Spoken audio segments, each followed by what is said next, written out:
Wish you a very good morning, students. Today, we are going to begin a new topic. Can you guess the topic? Do you know what is this? What is this? Registered letter or a letter. आपने ये envelope अवश्य देखा होगा. इस envelope में आपने letters आते, लिखते या जाते हुए देखे होंगे थ्रू डिपार्टमेंट ऑफ पोस्ट्स और another way. Now, we are going to discuss the new topic, letter writing. This topic is among the writing skill sections. In every class, in every examination, letter writing is the most important topic. Either this or that type of letter is asked to write. And this letter writing contains or takes 5 to 6 marks in every paper or every exam. So it becomes more important, and this is a life skill. We have to write, all the students have to write a letter to an office, to an educational institute, to his relatives or anywhere else.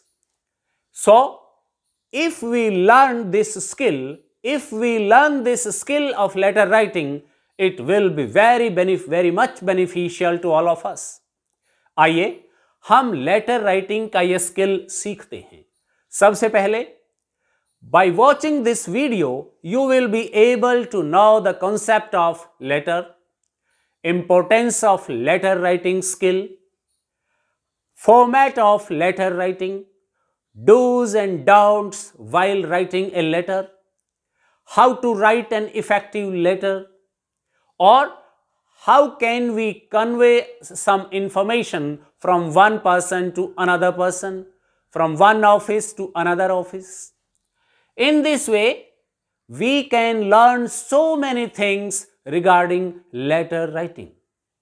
First of all, what is a letter? Letter is the oldest form of communication between two persons, between two nations, between two states, between two offices, between a person and an office or a company, between two relatives, between two friends, between two family members. This is the oldest form of communication. This is the written communication between two parties. दो लोगों के मध्य, दो कार्यालयों के मध्य एक बहुत ही सशक्त और लिखित संप्रेषण का साधन. In letter writing, there are two persons who are very much important. One is the sender and the another one is the receiver. The sender writes a letter and sends to the receiver, and the receiver reads the letter, gets the information and responds to the sender again by writing a more letter. In this way, this is the way of oldest form of communication between two people, between two persons or offices.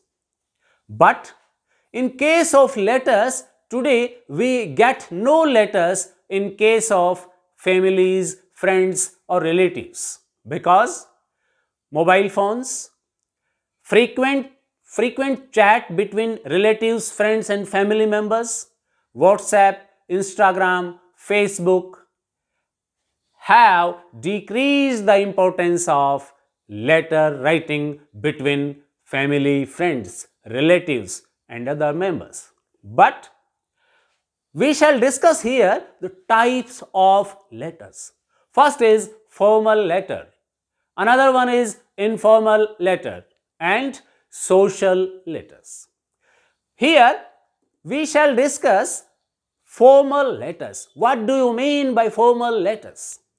Formal letter आज भी उतने ही प्रासंगिक हैं जितने पहले होते थे, बल्कि उससे कहीं ज्यादा.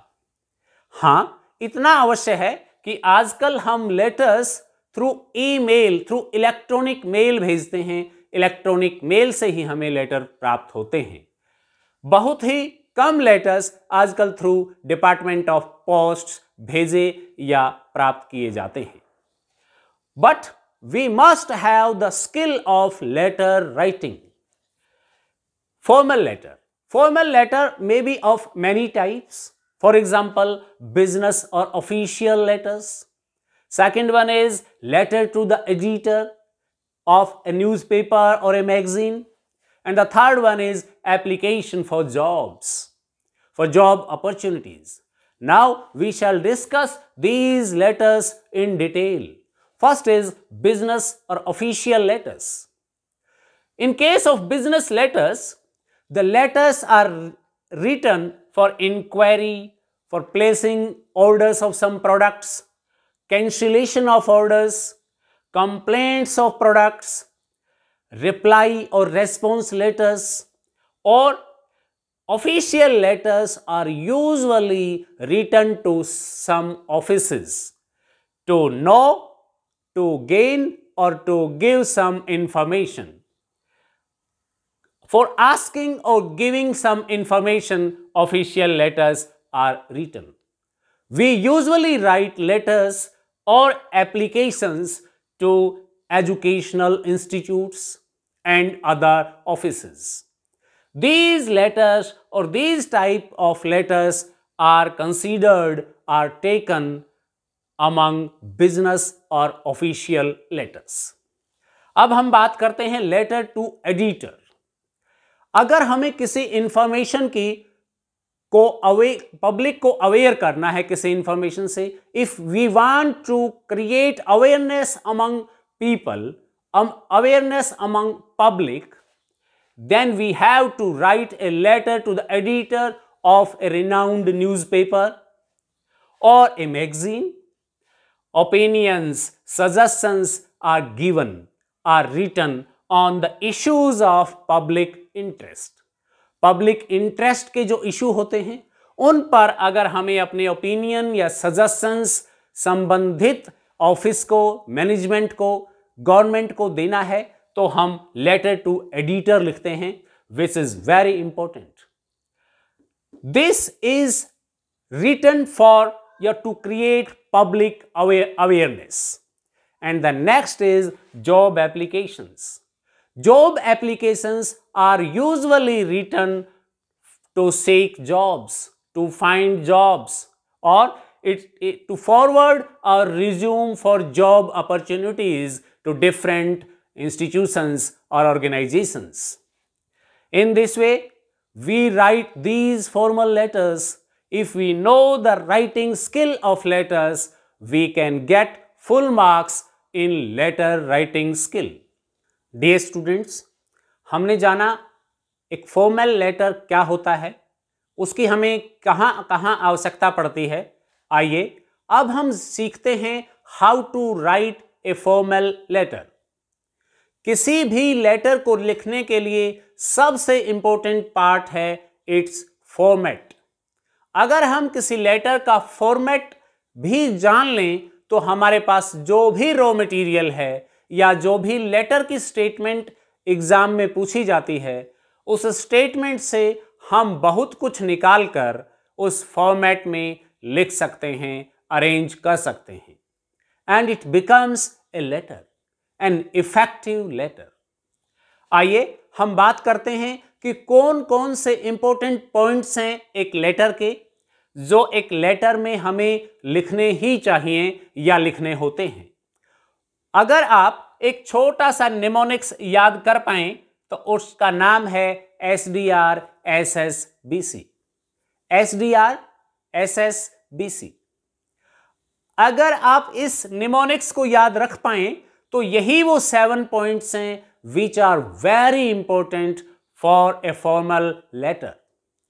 SDR. S means sender's address. D stands for date. R stands for receiver's address. S stands for subject. Next S stands for salutation. Next B stands for body of the letter. And the last C stands for complimentary clause. सबसे पहले हम letter लिखते समय सबसे पहले हम लिखेंगे sender's address, अर्थात भेजने वाले का पता। लिखेंगे कहां, यहां हम फॉर्मेट की बात भी साथ साथ करेंगे और उसको कैसे लिखेंगे ये हम बाद में डिटेल से वन बाय वन सभी पॉइंट्स को डिस्कस करेंगे। सबसे पहले मान लीजिए ये आपका पेज है, नोटबुक है या आंसर शीट का पेज है। Right sender's address on the top left corner. सबसे पहले, हालांकि बहुत पुराने स्टाइल में हम इसको राइट साइड में लिखा करते थे या केवल रिसीवर्स एड्रेस से शुरू करते थे, but this is the new और latest format of formal letter writing. Write sender's address on the extreme top left corner of your sheet. यहां पर हम कम से कम 3 लाइन का ये एड्रेस होगा जो हम यहां लिख देंगे, और कैसे लिखेंगे we shall discuss it letter. Next is date. यहां पर हम एक लाइन ब्लैंक छोड़ देंगे ताकि प्रत्येक पॉइंट हमारा बहुत ही वेल ऑर्गेनाइज्ड तरीके से दिखाई दे, हमारा लेटर बहुत ही सुंदर लगे। यहां पर एक लाइन ब्लैंक छोड़ते हुए हम लिखेंगे डेट। डेट को लिखने के बहुत सारे तरीके हो सकते हैं। कुछ लोग इसे DDMMYY फॉर्मेट में लिखते हैं, कुछ लोग इसे name of the month DD comma and then year लिखते हैं, वो हम बाद में डिटेल से डिस्कस करेंगे। Third is receiver's address. This is usually given in the statement कि to whom we are writing a letter to. किसे हम लिख रहे हैं, उस रिसीवर का एड्रेस हम यहां कम से कम 3 to 4 लाइंस में टॉप एक्सट्रीम लेफ्ट कॉर्नर में डेट से नीचे लिखेंगे, और डेट के और रिसीवर्स एड्रेस के बीच भी we shall leave 1 line blank. After receiving address and leave one more blank line to separate it from date as well as from the subject below. Then we shall write subject. Subject भी usually हमारे statement में दिया हुआ होता है कि for what is the letter written about, what is the subject or purpose of letter. After writing this subject, we shall again leave a 1 line blank, and then we shall write salutation, greetings, depending on the receiver, the relation of the sender with the receiver. We shall write proper salutation, and then we shall write the main part of the letter, that is body of the letter. After writing the body of letter, we shall close our letter with certain expressions जिनके बारे में हम detail से discuss करेंगे। Examples लेते हुए भी हम 2-3 लेटर्स को लिखकर यहां देखेंगे। And at last, which is the 7th point, we shall write complimentary clause. Complimentary clause से रिगार्ड से हम इस लेटर को यहां समाप्त कर देंगे। In this way we can complete our letter in this format. Format is a very important aspect of letter writing skill. You must have mastery over the format. Now, there are 7 points. First is sender's address. Second is date. Third is receiver's address, SDR. Then we shall write subject and salutation, means SS, subject, salutation, then body of the letter, and at last complementary clause, SDR, SS, BC. We shall revise it once more. Sender's address, date, receiver's address, subject, salutation, body, and complementary clause. In this way, we can complete any letter in this format, either it is a business letter or a letter to the editor. In this way, we can learn all the 7 key points of a letter writing skill. आइए अब हम एक formal letter के सभी 7 points को detail से discuss करें कि किस प्रकार से हम सेंडर्स एड्रेस लिखेंगे, कहां लिखेंगे और कैसे, किस प्रकार से हम किसी भी लेटर में डेट लिखेंगे, कैसे हम रिसीवर्स एड्रेस लिखेंगे, कैसे हम subject, salutation, body and complimentary clause लिखेंगे। आइए हम इनको वन बाय वन डिस्कस करते हैं। सबसे पहले बात आती है टॉप लेफ्ट कॉर्नर में हम सेंडर्स एड्रेस लिखेंगे। सेंडर्स एड्रेस यूजुअली आपकी स्टेटमेंट में दिया होता है, लिखा होता है you are Ramesh 217 sector 13 Bhiwani, अर्थात आप इस एड्रेस के रेजिडेंट हैं या इस ऑफिस में आप काम करते हैं। सेंडर्स एड्रेस दिया होता है। If the Sanders address is given in the statement, then write the same sender's address here. If no sender's address is given, then and you are writing this letter from your examination hall or from your examination room, then you can write here examination hall A, B, C or X, Y, Z. इस प्रकार से भी हम लिख सकते हैं। But if the sender's address is given in the statement, then all the students have to write the same sender's address. Extreme left corner में first 3-4 lines में आप सेंडर्स एड्रेस को लिखेंगे। फॉर एग्जाम्पल हमने यहां लिखा 217 सेक्टर 13 भिवानी हरियाणा। इस प्रकार से हमने ये सेंडर्स एड्रेस लिख दिया। This sender's address is very much important in a letter because a receiver has to respond this sender. Actually, this address is very much important for the receiver. Without sender's address, the receiver can't respond to him, can't reply to him. That's why it becomes much important for the receiver. अब हम इसको लिखेंगे कैसे? बहुत सारे बच्चे इसमें punctuation marks का यूज करते हैं। For example 217,13-13 Bhiwani bracket etcetera. You need not to use any punctuation mark here. आपको कोई पंचुएशन मार्क का यूज यहां नहीं करना है। Without using any punctuation mark, write directly. If there is a number and a word, then this is automatically separate and understandable. आप समझ सकते हैं ये डिजिट्स में लिखा है, यहां वर्ड्स में लिखा है। You need not to use any comma or any other punctuation marks while writing the sender's address in a letter. इस प्रकार से हम लिख देंगे। यदि यहां पर सेंडर्स एड्रेस आपका स्टेटमेंट में नहीं दिया हुआ है, then you can write here examination hall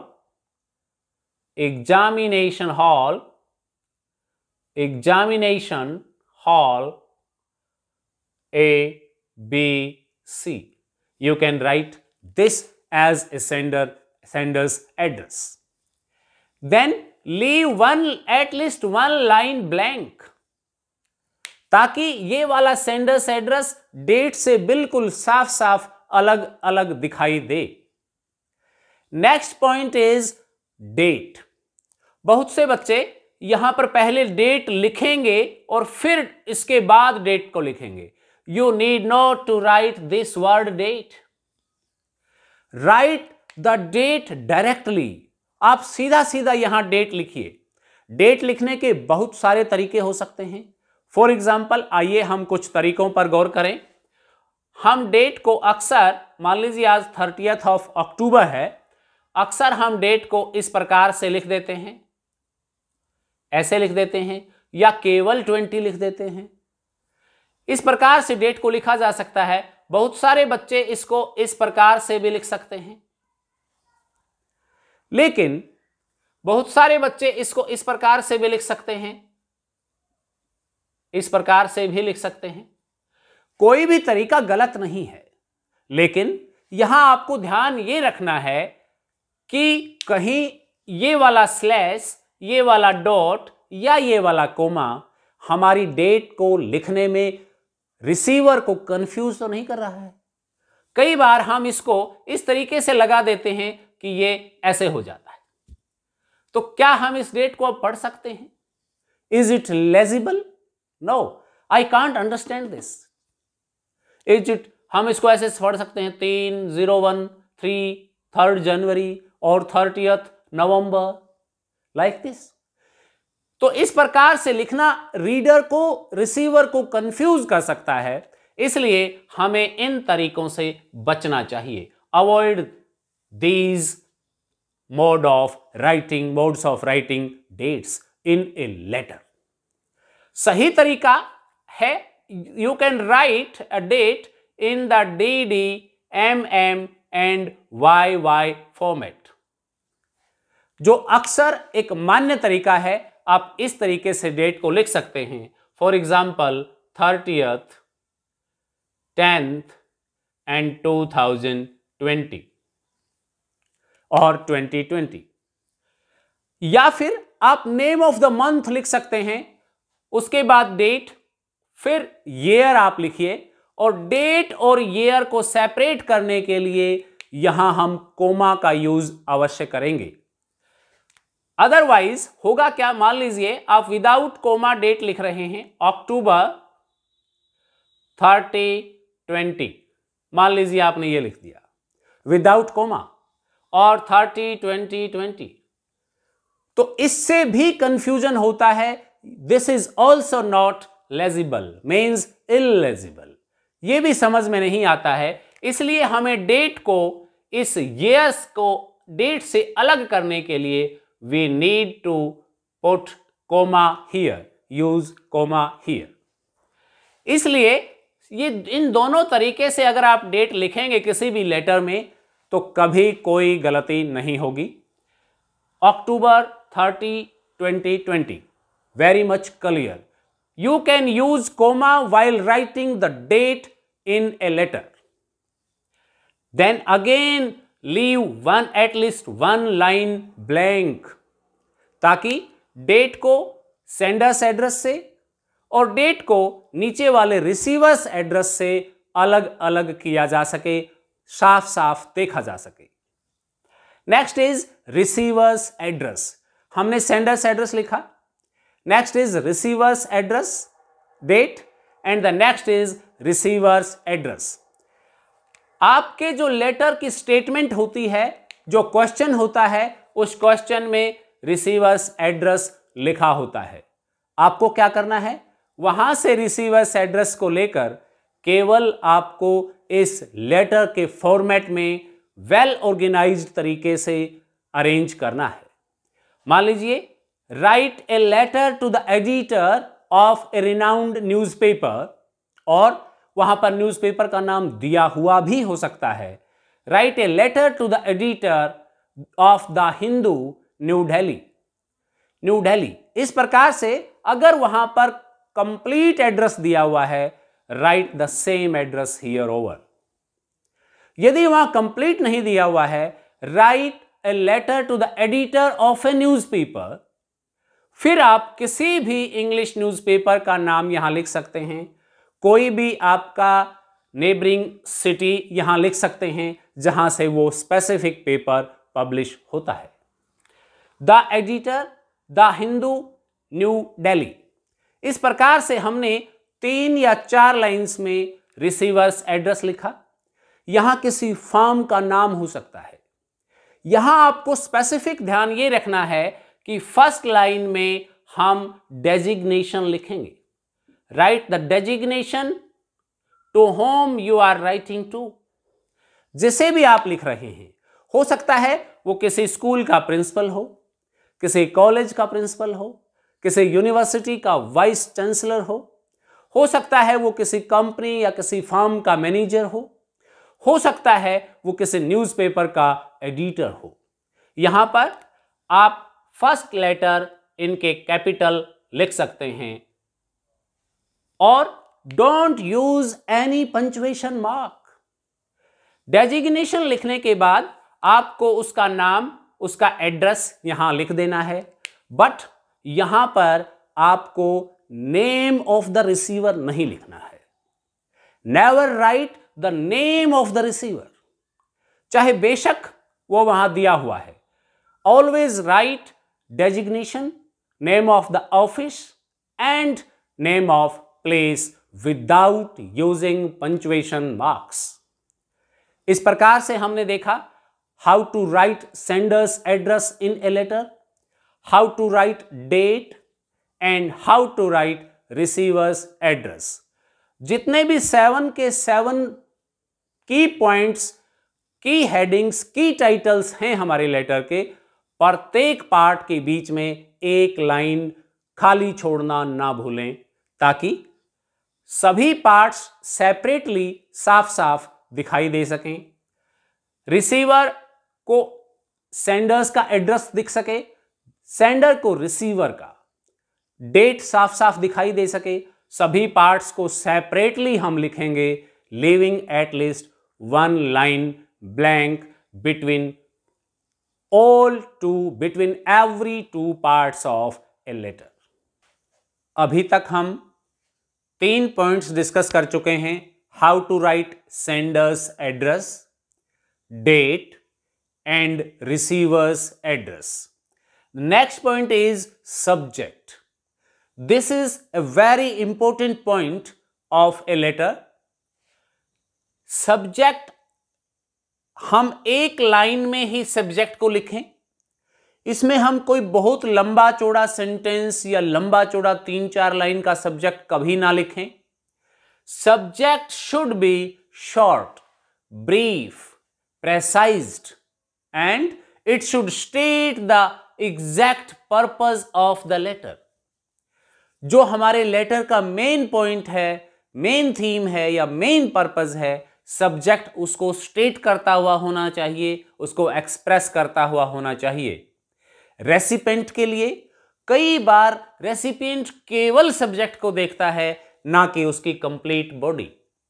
subject पर जैसे ही उसकी नजर जाती है, he sends the letter to the specific or prescribed seat, to the person, to the right person for which the letter is for. So, subject should be short, but it should be catchy. Catchy means एकदम देखते ही उसका ध्यान recipient का या reader का subject पर ही जाता है। तो subject should be catchy and it should state the purpose of the letter. It should not be more than 7 to 8 words। हम किसी भी टॉपिक का, किसी भी लेटर का सब्जेक्ट 7 से 8 वर्ड से ज्यादा ना लिखें। मान लीजिए we are writing a letter to the editor, then and the subject is polluted water supply and we have to complaint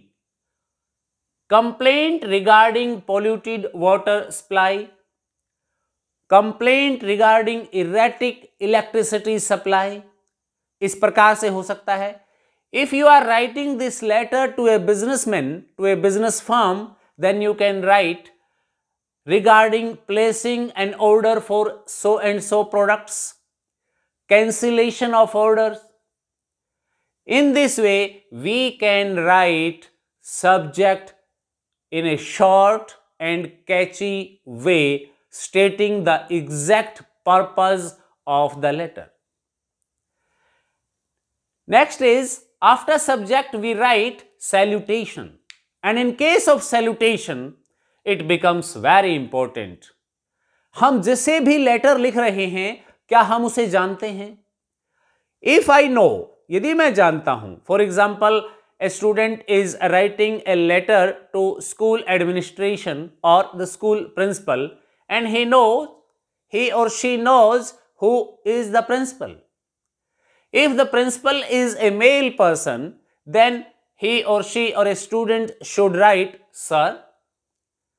Sometimes we write dear sir, esteemed sir, respected sir. As per my opinion, I think we need not to write many adjectives before this word sir or madam, because sir and madam are themselves respected words. Sir और madam अपने आप में ही respected words हैं. इससे पहले हम esteemed, respected और dear sir और डियर मैम ना लगाएं तो ही अच्छा है. यहां पर यदि आप जानते हैं दैट द बॉस और the person whom you are writing to is a male person, then just write sir. If the person whom you are writing to is a female person, then write madam. And if you don't know either he is male or she is female, then write sir oblique madam. That is sufficient. You have to write the letter to some officials, editors or businessmen or other officials. Then just write sir or ma'am or sir oblique madam. This will be sufficient to write. Next is body. यहां पर हम subject और salutation के बीच भी एक line blank छोड़ देंगे और सैल्यूटेशन के बाद भी एक लाइन ब्लैंक छोड़ते हुए we shall begin writing the body of the letter. As far as the body of the letter is concerned, the body is the main part of any letter. This is the main part. First of all, we have to write the body at least in 3 paragraphs, short paragraphs. We need not to elaborate the body into 1.5 pages.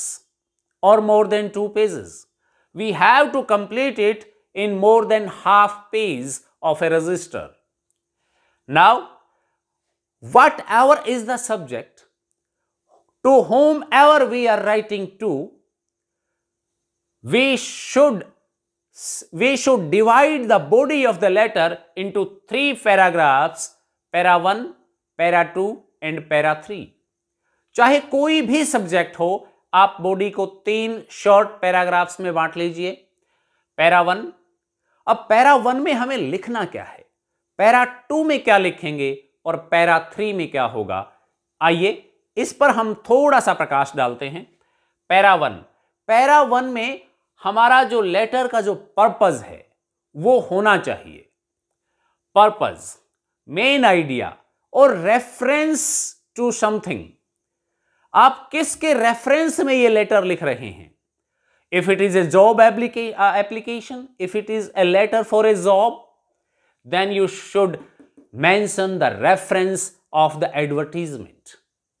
If you are writing to a businessman, then always state the main idea or purpose of the writer, of the sender of the letter, and the purpose should be clear in the first para or first 2-3 lines of the body of a letter.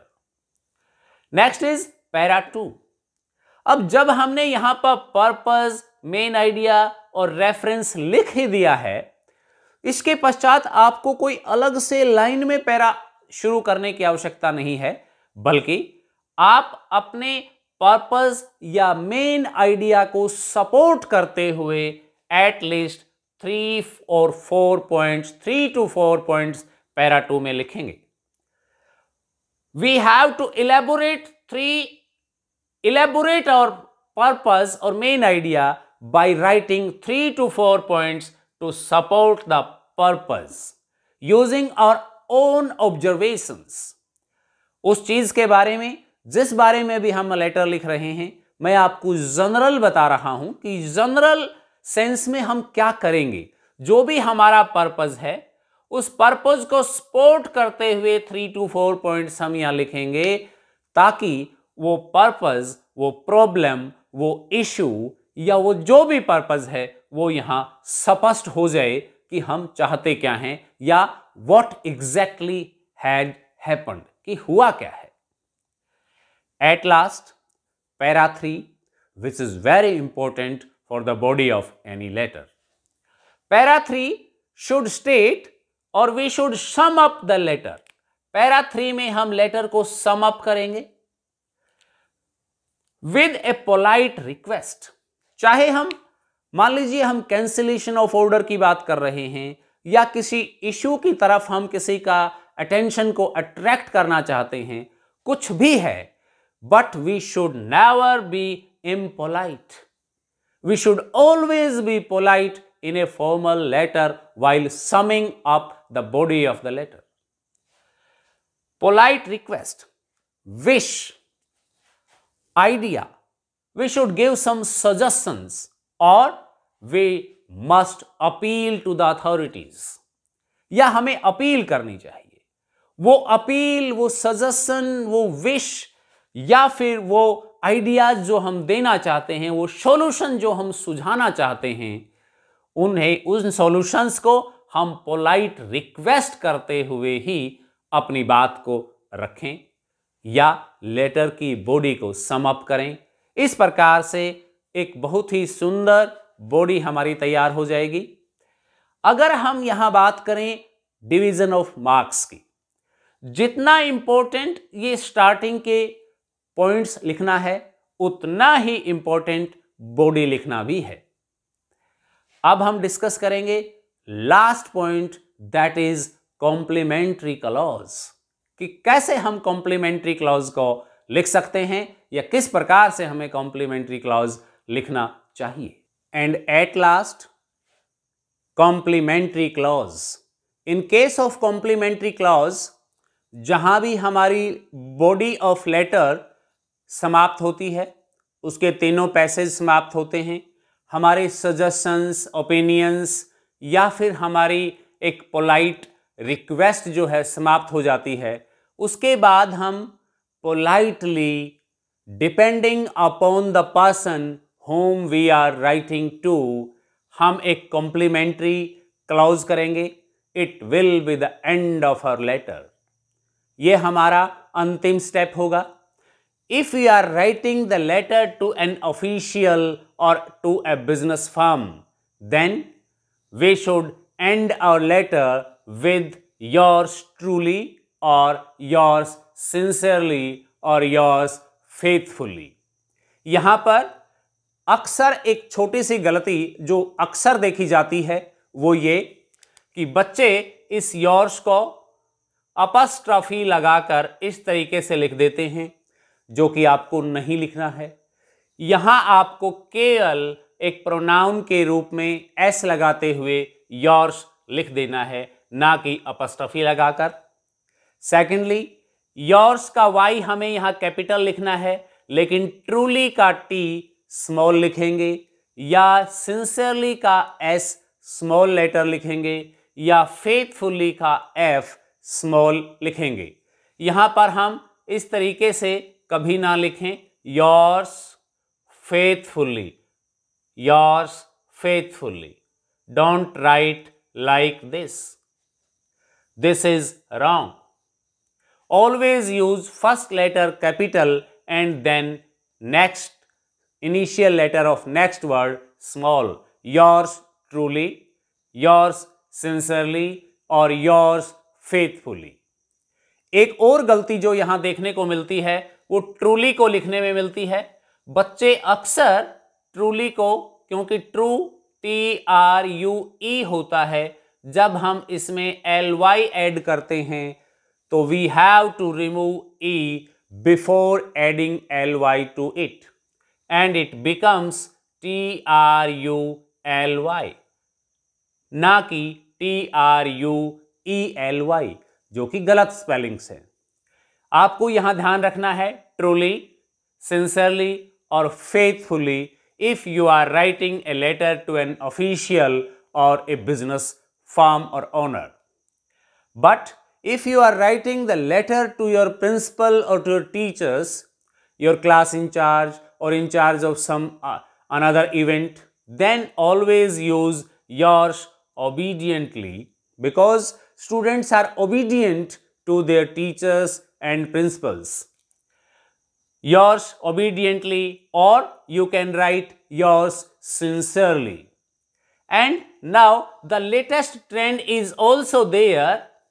Sometimes it is also written sincerely yours.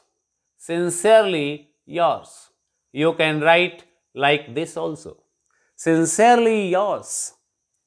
In this way, we can end our letter by writing this short complementary clause. If you are writing the letter to your family members, relatives or friends, if the letter is informal one, then this complementary clause will change completely. Then we have to write yours lovingly, yours loving son, loving brother, loving sister or loving friend, or yours affectionately. In this way, this complementary clause gets changed while writing the letter to our family, friends and relatives. And at last, if you are writing an official letter where it's necessary to make your sign or to put your sign at the end of the letter, then write your name. If the name is given in the statement, then write the same name here.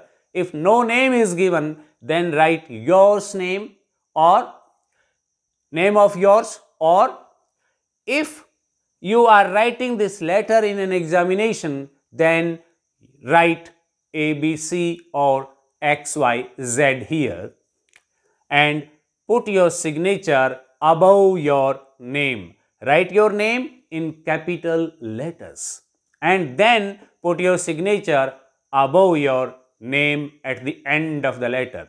In this way, we can write an effective letter, either it is a formal letter or an informal one. Follow these instructions, these rules and write an effective letter. आइए अब हम कुछ examples के माध्यम से through some sample examples, through some sample solutions, we shall write how to write different types of letters. Thank you very much.